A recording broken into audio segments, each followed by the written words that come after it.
Welcome back to the Real Cannibals part 4, I think, and the question of early modern plague, the time of Shakespeare or Milton, and responses and cures from the forthcoming new edition of Mummies, Cannibals and Vampires.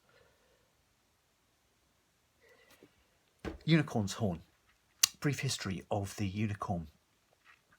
Unicorn's horn was a cure for plague, but how were you going to get a unicorn in the days before they had proliferated in glorious plastic through every child shop in the land? Well, conveniently enough, given the great love between young girls and unicorns, the best way to catch a unicorn from the medieval period onwards was by means of girls.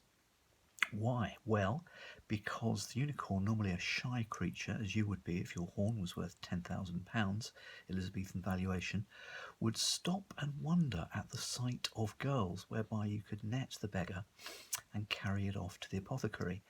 Why would it stop and wonder at the sight of girls? Well, because it marvelled that they had human form but no beards. Bang, unicorn in the sack, and off it goes to be processed for pharmacology.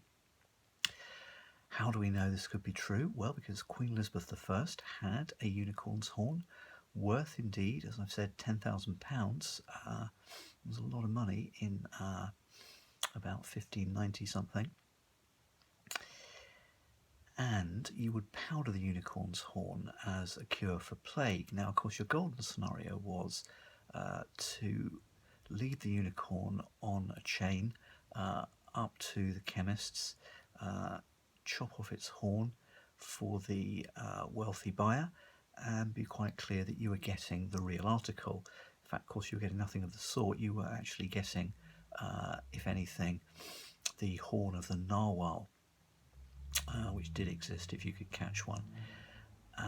So what were you going to do to check the authenticity of your medicine? You've got some white powder, which in those days probably wasn't cocaine, but it probably wasn't unicorn's horn either.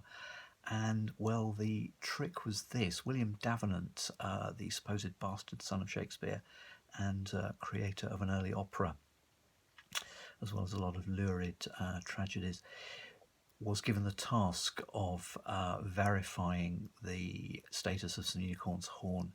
And the known formula was this. You took the powder, you made it into a circle, like the shape of a polo mint, with a hole in the middle, and you took a spider and you popped the spider into the circle, and if it was true unicorn's horn, the spider was unable to cross outside of the magic unicorn circle and get away.